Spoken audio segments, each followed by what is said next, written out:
जय माता दुर्गा. मित्रांनो, नवरात्रीमध्ये उपवास नाही केले तरी चालेल, पण या 9 देवींची कथा ऐकल्याने देवी लक्ष्मी माता तुमच्यासमोर साक्षात प्रकट होऊन तुम्हाला आशीर्वाद देईल. असं म्हणतात की ही पौराणिक कथा श्रवण केल्याशिवाय नवरात्रीतील उपवास सफळ होत नाहीत. ही कथा फक्त शेवटपर्यंत ऐकल्याने मनोइच्छित मनोकामना 100% पूर्ण होते. ही कथा ऐकल्याने मूर्ख माणसेही शहाणे होतात आणि त्यांच्यासाठी विश्वातील सर्व सिद्धींचे दारे उघडतात. फक्त ही पौराणिक कथा श्रवण केल्याने घरात धनाची कधीच कमी पडणार नाही. घरातील रोग, हातात पैसा टिकणे, गरिबी, कर्ज या सर्वांचा नायनाट होईल. हे ऐकल्याने भक्ताला मोक्ष प्राप्त होतो आणि माता लक्ष्मीचा हात सदैव तुमच्या घरावर आणि तुमच्या कुटुंबावर राहील. आणि जे भक्त ही कथा खऱ्या श्रद्धेने ऐकतात, माता लक्ष्मी त्यांची जोडी आनंदाने भरते. आणि ही कथा शेवटपर्यंत तुम्ही ऐकली पाहिजे, कारण अर्धवट ज्ञान घेणे हे चुकीचे आहे. कथेला सुरुवात करण्यासाठी, देवी लक्ष्मीचा आशीर्वाद प्राप्त करण्यासाठी, तसेच घरातील धनसंपत्तीसाठी आताच कमेंट्स बॉक्समध्ये ओम धनाय नमो नमा टाईप करा आणि हा व्हिडिओ लाईक करून आपल्या चॅनलला सबस्क्राईब करायला विसरू नका. तर मित्रांनो, चला आपण या पवित्र कथांना सुरुवात करूया, ज्या कथा तुम्हाला शेवटपर्यंत ऐकायच्या आहेत. तरच तुम्हाला याचा चमत्कारी अनुभव येईल, कारण अर्धज्ञान कधीही आपल्याला कामाला येत नाही. नंबर 1. शैलपुत्री माता.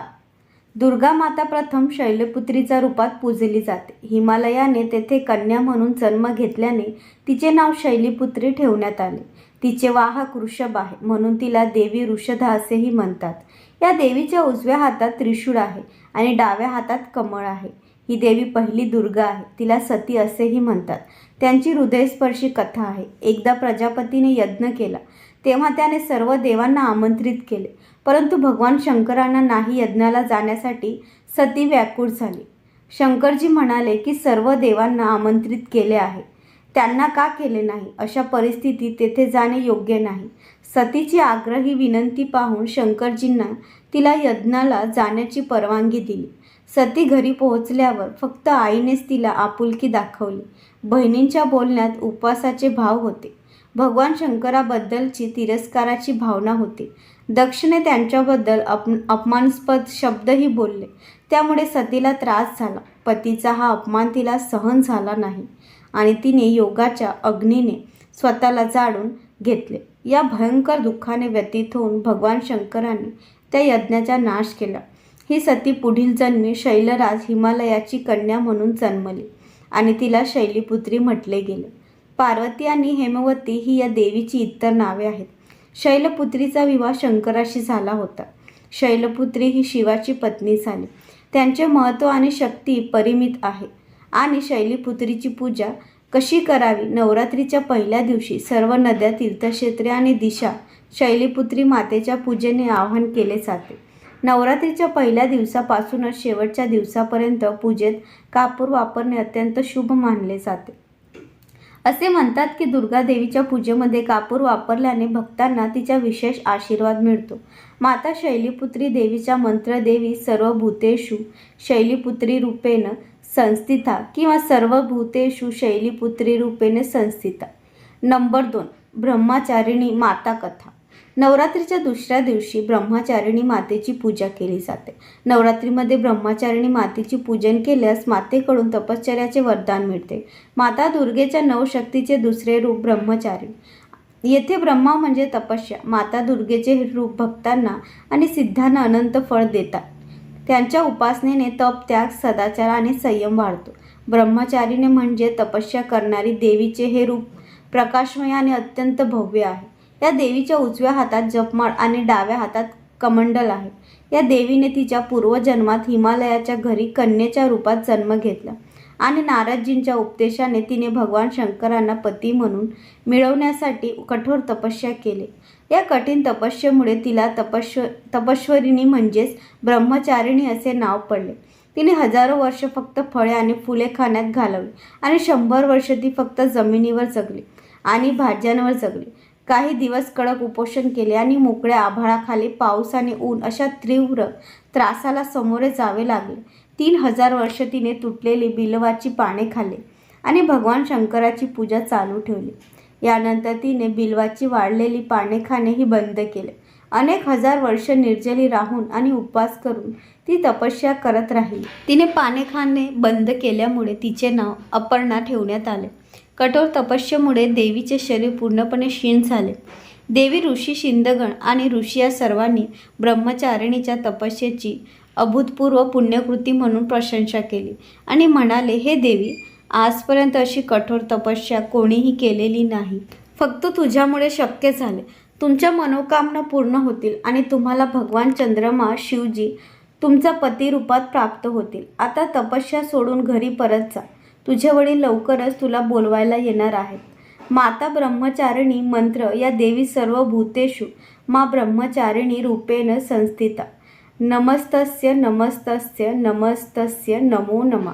धनाधाकर मध्याभ्याम अक्षमाला कमंडलू देवी प्रसिद्ध तू मयी ब्रह्मचारी नूतत्मा 2 ब्रह्मचार युतमशीलम यसा ब्रह्मचारी सच्चिदानंद सुशीलास विश्वरूप नमस्तु. नंबर 3. चंद्रघटा माता व्रत कथा.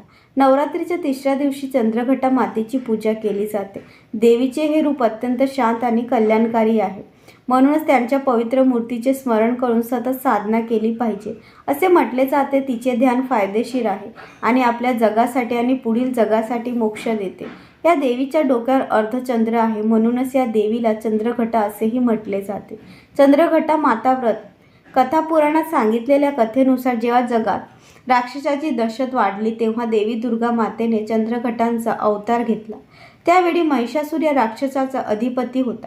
या खोडकर महिषदेव राजाला इंद्राचे सिंहासन मिळवायचे होते. स्वर्गावर राज्य करण्याची इच्छा पूर्ण करण्यासाठी त्याने विविध पद्धती वापरल्या.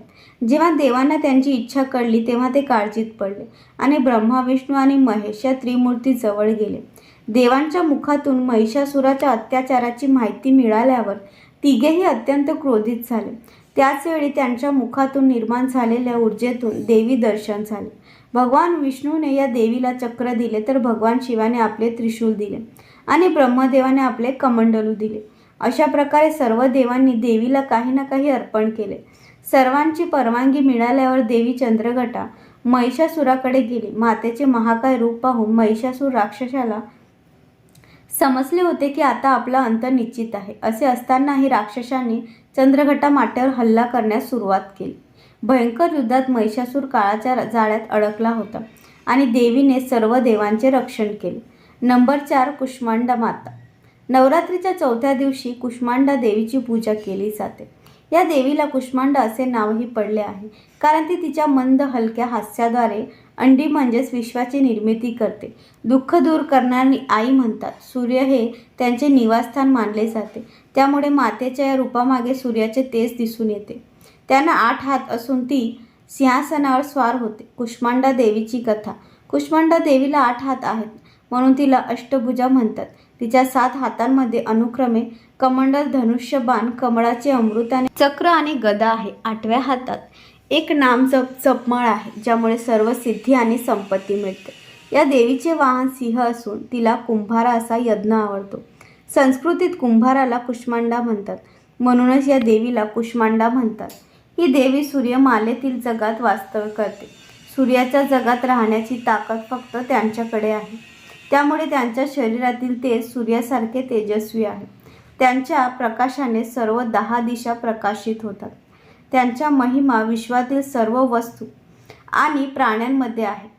या देवीची नवरात्रीच्या 4थ्या दिवशी निर्मळ मनाने पूजा करावी. यामुळे भक्तांचे रोग आणि दुःख नष्ट होते आणि त्यांना जीवन, कीर्ती, शक्ती आणि आरोग्य मिळते. ही देवी खूप कमी सेवा आणि भक्तीने प्रसन्न होते. आशीर्वाद देते. जो खऱ्या मनाने उपासना करतो तो सहज परमपदाला प्राप्त होतो. विधीनुसार पूजा केल्याने भक्ताला थोड्याच वेळात कृपेची सूक्ष्म अनुभूती होऊ लागते. ही देवी माणसाला रोगांपासून मुक्ती करते. त्यांना सुख, समृद्धी आणि प्रगती देते. शेवटी भक्तांनी या देवीची पूजा करण्यासाठी सदैव तत्पर असले पाहिजे. नंबर 5. स्कंदमाता. नवरात्रीच्या 5व्या दिवशी स्कंदमातेची पूजा केली जाते.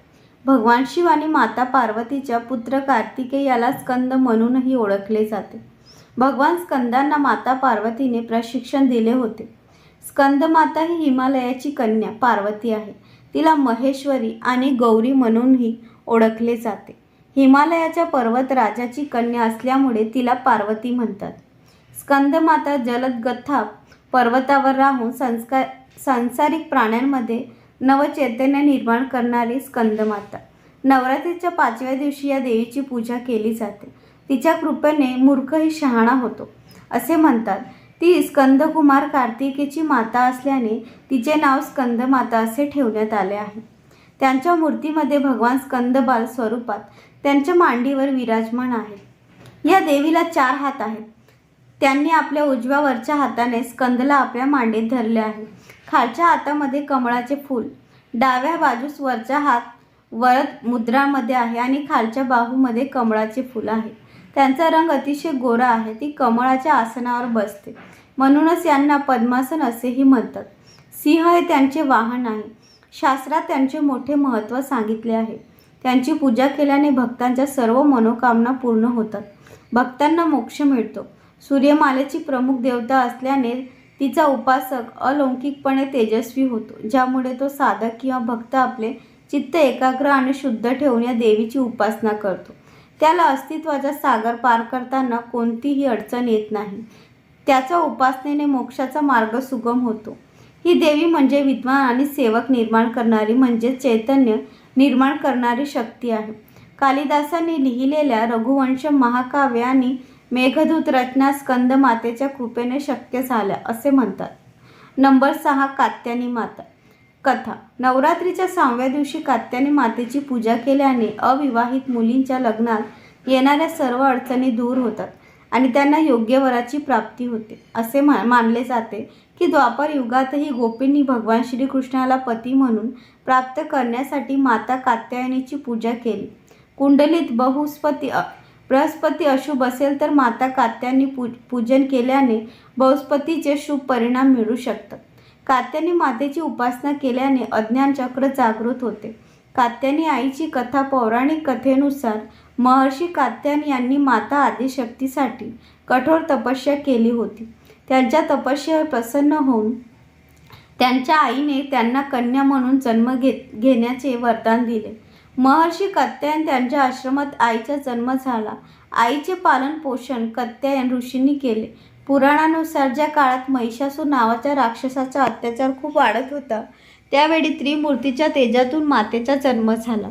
अश्विन महिन्यातील कृष्ण पक्षातील चतुर्दशीला कात्यायन ऋषींचा पोटी आईचा जन्म झाला. यानंतर कात्यायन ऋषींनी त्यांची 3 दिवस पूजा केली. मातेने दशमी तिथीला महिषासुराचा वध केला होता.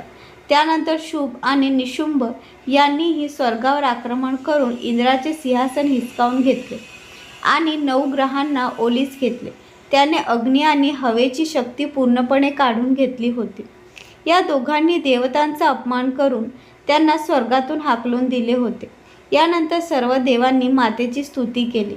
त्यानंतर मातेने शुंभ आणि निशुंभाचा वध करून देवांना आणि संकटातून मुक्त केले, कारण आईने देवांना वरदान दिले होते की संकटसमयी ती नक्कीच त्यांचे रक्षण करेल.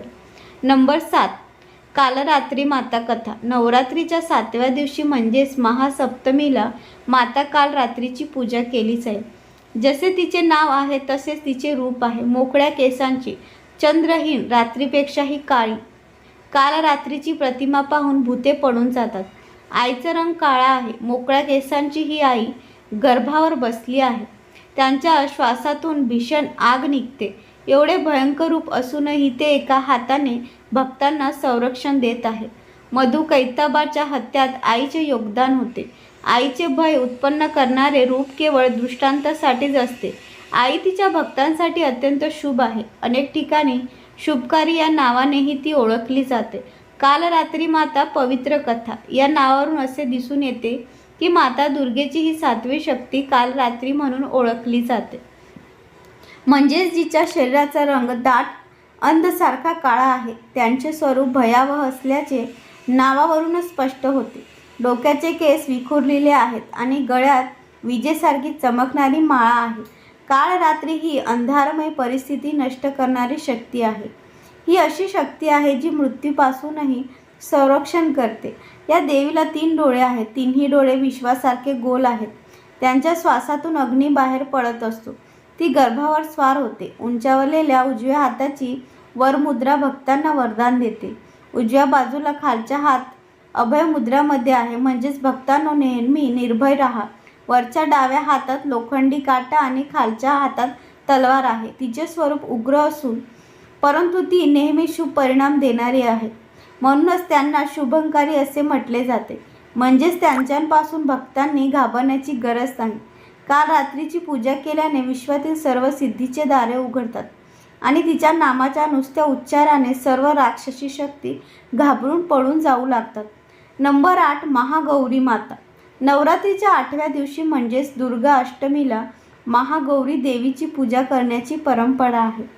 हिमवन राजाला कन्या म्हणून जन्मलेल्या लहान पार्वतीने शिवप्राप्तीसाठी लहानपणापासूनच कठोर तपस्या केली. या तपस्येनंतर शिवाने तिच्यावर प्रसन्न होऊन तिचा स्वीकार केला.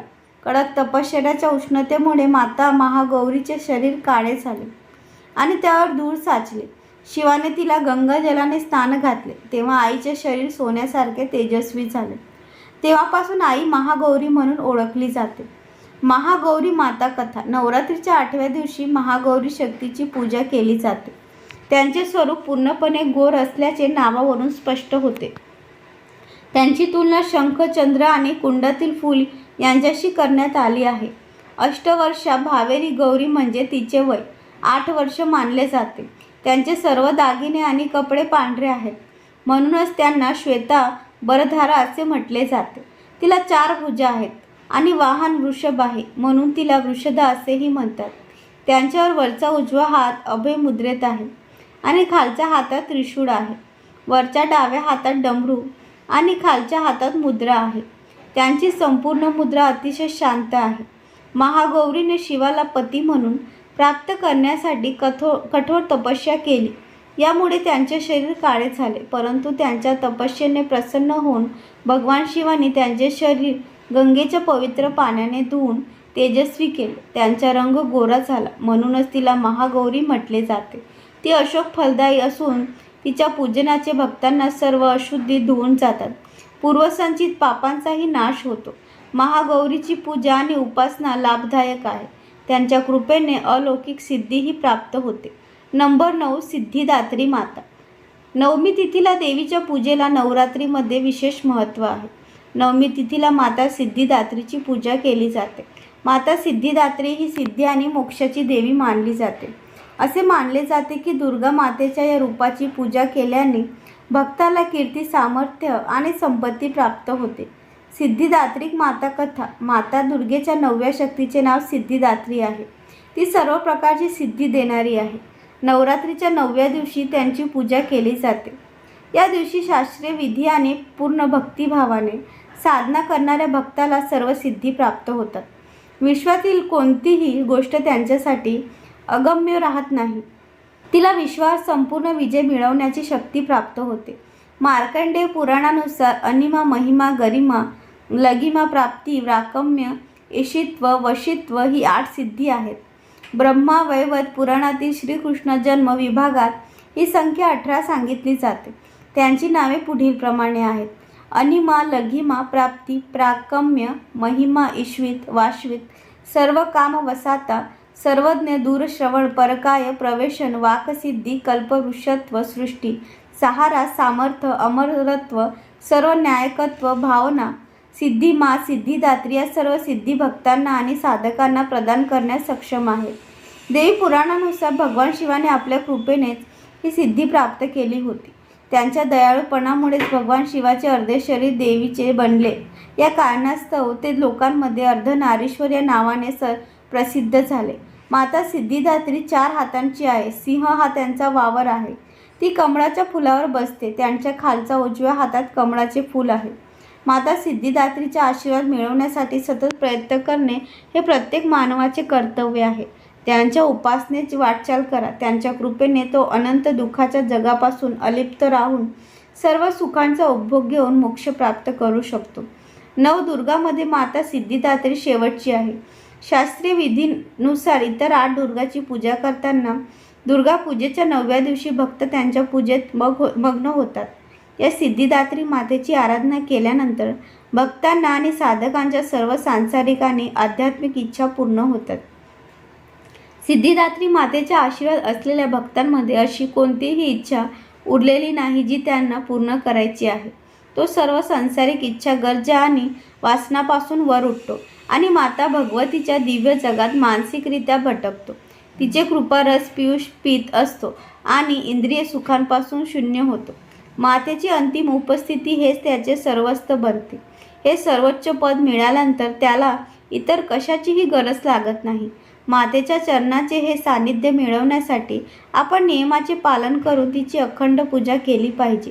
देवी भगवतीचे स्मरण, ध्यान आणि आराधना केल्याने आपल्याला या जगाचे शुद्रतेची जाणीव होते आणि खऱ्या परम शांततेकडे आपल्याला नेले जाते. त्यांची पूजा केल्याने व्यक्तीला अनिमा, लघिमा, प्राप्ती, प्राकम्य, वैभव, इष्टत्व, सर्व गोष्टींची इच्छा, दूर, श्रवण, पराक्रम, प्रवेश, वक्षल, सिद्ध, अमृत, भावना, सिद्धी इत्यादी सर्व सिद्धी प्राप्त होतात. आजच्या युगात एवढी अवघड तपस्या कोणीही करू शकत नाही. पण जप, तपस्या आणि आपल्या क्षमतेनुसार उपासना केल्याने मातृदेवतेच्या आशीर्वादाला प्राप्त होतो. हा श्लोक साधा आणि स्पष्ट आहे. प्रत्येक सामान्य माणसाने पूजेला योग्य आहे. माता जगदंबेची भक्ती मिळवण्यासाठी नवरात्रीच्या 9मीच्या दिवशी तिचे स्मरण व नामस्मरण करावे. भक्तांनो, आता आपण नवरात्रीची व्रत कथा ऐकणार आहोत, जी तुमच्या भाग्यात चमत्कार करेल. ही कथा ऐकल्याने सर्व रोग, संकटे, दुःख, भीती, शत्रू, किती त्रास देणारी, रडवणारी चिंता पळून जाईल आणि तुमच्याकडे धन, संपत्ती, सुख, समृद्धी येईल.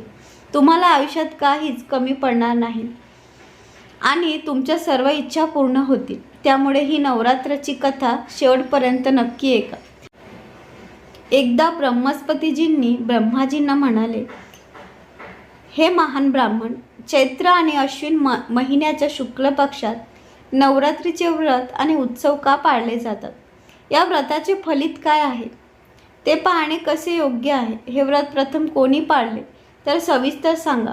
असा बृहस्पतीजींचा प्रश्न ऐकून ब्रह्माजी म्हणाले, हे बृहस्पती, जीवांच्या कल्याणासाठी तुम्ही खूप छान प्रश्न विचारला आहे. धन्य ते लोक जे दुर्गा, महादेव, सूर्य आणि नारायण यांचे ध्यान करतात, जे त्यांच्या सर्व इच्छा पूर्ण करतात. हे नवरात्रीचे व्रत सर्व मनोकामना पूर्ण करणार आहे. असे केल्याने ज्याला पुत्राची इच्छा आहे त्याला पुत्रप्राप्ती होते. धनाची इच्छा असणाऱ्यांना धनप्राप्ती होते. ज्याला ज्ञानाची इच्छा असते त्याला ज्ञानप्राप्ती होते आणि ज्याला सुखाची इच्छा असते त्याला सुख प्राप्ती होते. हे व्रत केल्याने आजारी व्यक्तीचे आजार बरे होतात, व्यक्तीची सर्व संकटे दूर होतात आणि घरात समृद्धी वाढते आणि विवाहित स्त्रीला पुत्रप्राप्ती होते. सर्व पापांपासून मुक्ती मिळते आणि मनातील इच्छा पूर्ण होतात. हा नवरात्री व्रत न पाळणारा मनुष्य अनेक दुःख भोगतो, वेदना व रोगाने ग्रस्त होतो, अपंग होतो, त्याला संतती होत नाही आणि धन ध्यानही होते. भूक तहानाने व्याकुळ होऊन तो भटकत राहतो आणि बेशुद्ध होतो. जी पुण्यवान स्त्री आहे हे व्रत पाळत नाही ती पती दुःखांपासून वंचित राहते आणि अनेक दुःख सहन करते. जर उपवास करणाऱ्याला दिवसभर उपवास करता येत नसेल तर त्याने एक वेळ भोजन करून नवरात्रीच्या उपवासाची कथा 10 दिवस नातेवाईकासह ऐकावी. अरे बहुस्वती, ज्याने पूर्वी हे महाव्रत केले आहे त्याची कथा मी तुम्हाला सांगतो, तुम्ही लक्षपूर्वक ऐका. अशा प्रकारे ब्रह्माजींचे शब्द ऐकून बृहस्पतीजी म्हणाले, हे ब्राह्मण, मनुष्याचे कल्याण करणाऱ्या या व्रताचा इतिहास मला सांगा. मी लक्षपूर्वक ऐकत आहे. तुझ्याकडे शरण आलेल्या माझ्यावर दया कर. ब्रह्माजी म्हणाले, प्राचीन काळी मनोहर नगरात पिठत नावाचा एक अनाथ ब्राह्मण राहत होता. तो दुर्गादेवीचा भक्त होता. सुमती नावाची एक अतिशय सुंदर मुलगी सर्व गुणांनी युक्त होती. ती मुलगी सुमती बालपणी वडिलांच्या घरी मैत्रिणीसोबत खेळत असताना शुक्ल पक्षात चंद्राची अवस्था जशी वाढते तशीच वाढू लागली. रोज तिचे वडील दुर्गापूजा आणि होमार्पण करत असत, तेव्हा ते नियमानुसार तिथे हजर असायचे. एके दिवशी सुमती आपल्या मैत्रिणीसोबत खेळण्यात व्यस्त झाली आणि भगवतीच्या पूजेला हजर राहिली नाही. आपल्या मुलीचा असा निष्काळजीपणा पाहून तिचे वडिलांना राग आला आणि ते मुलीला म्हणाले, अरे दुष्टकन्या, आज तू भगवतीची पूजा केली नाहीस म्हणून मी तुझा विवाह कुष्ठरोगी किंवा गरीब व्यक्तीशी करीन. वडिलांचे असे बोलणे ऐकून सुमतीला खूप वाईट वाटले आणि ती आपल्या वडिलांना म्हणाली, बाबा, मी तुझी मुलगी आहे. मी तुझ्या अधीन आहे. तुझ्या इच्छेप्रमाणे तुला वाटेल तसे कर. तुम्ही माझे लग्न एखाद्या राजाशी, पैलवानाशी, गरीब माणसाशी किंवा तुमची इच्छा असेल त्याच्याशी करू शकता. पण माझ्या नशिबात जे लिहिले आहे ते होईलच. माझी अढळ श्रद्धा आहे की जो कोणी काम करतो त्याला त्याच्याप्रमाणे फळ मिळते. त्याचे कृत्य कारण मनुष्य जे करतो ते देवाच्या नियंत्रणाखाली आहे, परंतु फळ देणे हे देवाच्या नियंत्रणाखाली आहे. उदाहरणार्थ, जेव्हा ते आगीत पडते तेव्हा ते अधिक तेजस्वी होते. अशा प्रकारे मुलीने निर्भयपणे शब्द ऐकून ब्राह्मणाला राग आला आणि त्याने आपल्या मुलीचे लग्न एका पैलवानाशी लावून दिले आणि अतिशय क्रोधित होऊन तो आपल्या मुलीला म्हणाला, हे कन्या, आपल्या कृतीचे फळ भोग. नशिबावर अवलंबून राहून काय करता ते मी बघतो. वडिलांचे असे कठोर शब्द ऐकून सुमती मनात विचार करू लागली, अरे, असा नवरा मला मिळाला हे माझे मोठे दुर्दैव आहे. अशा प्रकारे आपल्या दुःखाचा विचार करून ती मुलगी आपल्या पतीसह जंगलात गेली आणि त्यांनी ती रात्र त्या भयानक कुशाने भरलेल्या निर्जन जंगलात अत्यंत दुःखाने घालवली. त्या गरीब मुलीची अशी अवस्था पाहून देवी भगवती तिच्या पूर्वीच्या सद्गुणाच्या प्रभावाखाली प्रकट झाली आणि सुमतीला म्हणाली, हे गरीब ब्राह्मणा, मी तुझ्यावर आनंदी आहे. तुला पाहिजे ते वरदान तुम्ही मागू शकता. दुर्गा मातेचे शब्द ऐकून ब्राह्मण म्हणाला, मला सांग, तू कोण आहेस? ब्रह्माजीचे असे शब्द ऐकून देवी म्हणाली की मी आदिशक्ती भगवती आहे आणि मी ब्रह्मविद्या सरस्वती आहे. जेव्हा मी आनंदी असते तेव्हा मी जीवांचे दुःख दूर करून त्यांना सुख प्रदान करते. हे ब्राह्मण, तुझ्या मागील जन्माच्या पुण्याचा प्रभाव तुझ्यावर पडल्याने मी प्रसन्न झाली आहे. मी तुला तुझ्या मागच्या जन्माची गोष्ट सांगते. तुझ्या मागील जन्म तू निषाद म्हणजेच भीलची पत्नी होतीस आणि तुझ्या पतीवर खूप भक्त होतीस. एके दिवशी तुझा नवरा निषादने चोरी केली. चोरीमुळे तुम्हा दोघांनाही शिपायांनी पकडून तुरुंगात नेले. त्यांनी तुला आणि तुझ्या पतीला जेवण दिले नाही. अशा प्रकारे नवरात्रीच्या दिवसात तुम्ही काही खाल्ले नाही, पाणी प्यायले नाही. अशा प्रकारे 9 दिवस तुम्ही उपवास केला. हे ब्राह्मण, त्या दिवसात केलेल्या व्रताच्या प्रभावाने प्रसन्न होऊन मी तुला इच्छित वरदान देते. तुला जे पाहिजे ते माग. दुर्गेचे असे बोलणे ऐकून ब्राह्मण म्हणाला, हे माता, जर तू माझ्यावर प्रसन्न आहेस तर मी तुला नमन करतो. माझ्या पतीचा कुष्ठरोग बरा कर. देवी म्हणाली, त्या दिवसात ते पुण्यकर्म केले होते ते 1 दिवस तुझ्या पतीचे कुष्ठरोग बरे करण्यासाठी अर्पण कर. त्या सत्कर्माच्या प्रभावाने तुझा पती कुष्ठरोगांपासून मुक्ती होईल. मग देवीचे शब्द ऐकून ब्राह्मण स्त्री खूप आनंदी झाली आणि आपल्या पतीच्या बरे करण्याच्या इच्छेने तिने तथास्तु ठीक आहे म्हटल्यावर दुर्गा देवीच्या कृपेने तिच्या पतीचे सर्व कुष्ठरोगांपासून मुक्त झाले. तो तेजस्वी झाला. आपल्या ब्राह्मण पतीचे सुंदर शरीर पाहून ती देवीची स्तुती करू लागली. हे दुर्गा मा, दुःख दूर करणारी, तिन्ही लोकांचे दुःख दूर करणारी, सर्व दुःख दूर करणारी, आजारी लोकांना बरे करणारी, इच्छित आशीर्वाद देणारी आणि दृष्टांचा नाश करणारी जगाची आई तू आहेस. हे अंबे, माझ्या वडिलांनी माझे एका निष्पाप मुलाचे लग्न एका कुस्तीपट्टशी केले आणि मला घरातून हाकलून दिले. माझ्या पित्याने मला तुच्छ मानून मी निर्जन वनात भटकत आहे. हे देवी, तू मला या संकटातून वाचवले आहेस. मी तुला नमस्कार करते. माझे रक्षण कर. ब्रह्माजी म्हणाले, हे बृहस्पती. त्या ब्राह्मणाची अशी स्तुती ऐकून देवी अतिशय प्रसन्न झाली आणि ब्राह्मणाच्या मुलीला म्हणाली, हे ब्राह्मणी, तुला लवकरच उदले नावाचा अत्यंत हुशार, श्रीमंत, प्रसिद्ध आणि हुशार मुलगा होईल. असे वरदान दिल्यानंतर देवी पुन्हा ब्राह्मणाच्या मुलीला म्हणाली, हे ब्राह्मणी, आणि तुम्हाला जे हवे आहे ते पुन्हा माग. भगवती दुर्गेचे असे शब्द ऐकून सुमती म्हणाली, हे भगवती, हे आई, जर तुम्ही माझ्यावर आनंदी असाल तर कृपया मला नवरात्रीच्या व्रताची पद्धत सांग. त्याचे परिणाम सविस्तर सांगा. ब्राह्मणीचे शब्द ऐकून दुर्गा माता म्हणाली, हे ब्राह्मणी, मी तुम्हाला नवरात्रीच्या व्रताची पद्धत सांगते, जी सर्व पापे दूर करते. ज्याचे श्रवण केल्यास मोक्ष प्राप्त होतो. अश्विन महिन्याच्या शुक्ल पक्षाच्या प्रतिपदेपासून 9 दिवस उपवास करा. एकेवेळी जेवण करा. विद्वान ब्राह्मणांना घट बसवायला सांगा आणि बाग बनवा आणि रोज पाणी घाला. महाकाली, महालक्ष्मी आणि महासरस्वती देवीच्या मूर्तीची प्रतिष्ठापना करून त्यांची नित्य विधीपूर्वक पूजा करावी व पुष्प अर्पण करावे. बिजोराच्या फळातून अर्ध दिल्यास सौंदर्य प्राप्त होण्यास मदत होते. जायफळापासून अर्ध दिल्याने कीर्ती मिळते. द्राक्षापासून अर्ध दिल्याने कार्यसिद्धी मिळते. करवंदापासून अर्ध दिल्याने आनंद मिळतो आणि केळीपासून अर्ध दिल्याने दागिने मिळतात. अशा रीतीने फुलं आणि फळांची अर्ध अर्पण करून व्रत संपल्यानंतर 9व्या दिवशी विधीनुसार हवन करावे.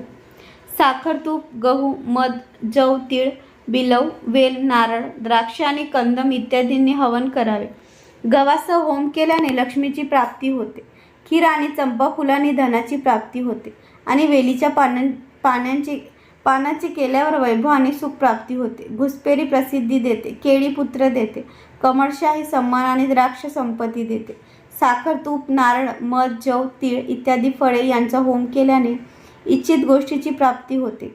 व्रत करणाऱ्या व्यक्तीने त्या विधीनुसार होम करावा आणि अत्यंत नम्रतेने आचार्य नमस्कार करावा आणि यज्ञ पूर्ण होण्यासाठी त्यांना दक्षिणा द्यावी.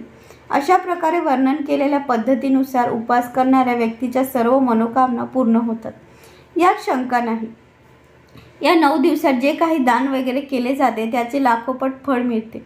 या नवरात्रीचे व्रत केल्यास अश्वमेध यज्ञाचे फळ मिळते. हे ब्राह्मणी तीर्थक्षेत्रात, मंदिरात किंवा घरामध्ये विधीनुसार सर्व मनोकामना पूर्ण करणारे हे उत्तम व्रत पाळावे.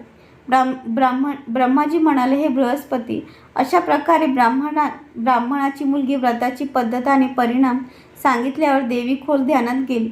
जो पुरुष किंवा स्त्री हे व्रत भक्तिभावाने पाळतो त्याला या संसारात सुखाची प्राप्ती होते आणि शेवटी दुर्लभ मोक्षाची प्राप्ती होते. अरे ब्रह्म, हेच या दुर्मिळ व्रताचे महत्त्व मी तुम्हाला सांगितले आहे.